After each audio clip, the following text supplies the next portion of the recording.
So இங்கே நம்ம என்ன பண்ண போகிறோம் அப்படின்னா .env எப்படி இந்த ப்ராஜெக்டில் ஆட் பண்ணலான்றது பார்ப்போம். ஸோ ஆஸ் யூஷுவல் நம்ம இம்போர்ட் பண்ண போகிறோம் .env require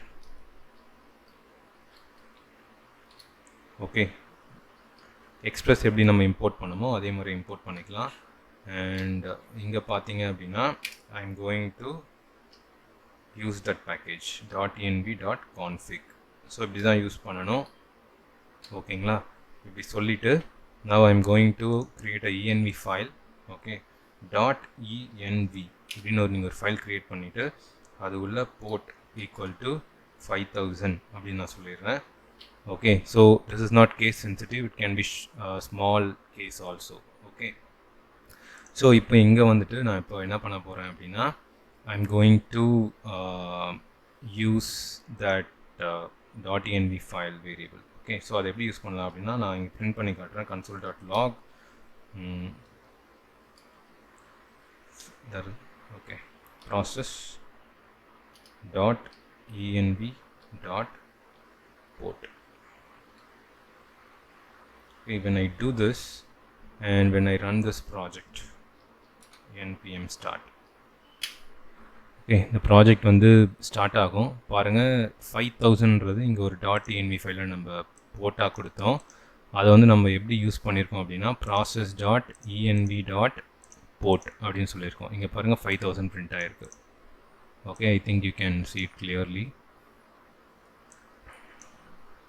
ஓகே, ஸோ இந்த process.env அப்படின்னா என்னென்னு பார்க்கலாம். இந்த மாதிரி என்விரான்மெண்ட் வேரியபிள்ஸை நம்ம ப்ராஜெக்டில் யூஸ் பண்ணுறதுக்கு process.env யூஸ் பண்ணுறோம். ஸோ இங்கே பாருங்கள் process.env global variable is injected by the node at runtime for your application to use. So run டைமில் நோடே இன்ஜெக்ட் பண்ணுது இந்த process.env அப்படின்ற ஒரு வேரியபிள். ஓகேங்களா, ஸோ நம்ம இந்த .env யூஸ் பண்ணுறது மூலயமா என்ன ஆகும் அப்படின்னா நம்மளோட போர்ட் இந்த வேல்யூ வந்து இந்த process.env அப்படின்ற இந்த வேரியபிள் கூட ஆட் ஆகிடும். ஸோ இது நம்ம எங்கே வேணால் யூஸ் பண்ணிக்கலாம். In any files we can use. Okay, so அப்போ நான் இங்கே என்ன பண்ணுறேன் அப்படின்னா இதை நான் எடுத்துடுறேன். இப்போது எடுத்துகிட்டு இங்கே board 5000 R process.env.port. Okay, so இப்போதைக்கு நான் இதையும் எடுத்துடுறேன். இப்போ பாருங்கள் இந்த போர்ட் வந்து இப்போ 5000 ஆயிடுச்சு, which came from .env file. Okay, so இது என்ன அர்த்தம் அப்படின்னா அதாவது இந்த .envல இப்போ நான் இந்த வேல்யூ நான் எடுத்துகிட்டு சேவ் பண்ணுறேன்னு பாருங்கள். இப்போயும் 5000 தான் வரும். when the value is not available in process.env variable, இந்த 5000 வந்து போர்ட்டாக அசைன் ஆகிடும். ஓகே, ஸோ வெரி சிம்பிள் தான்.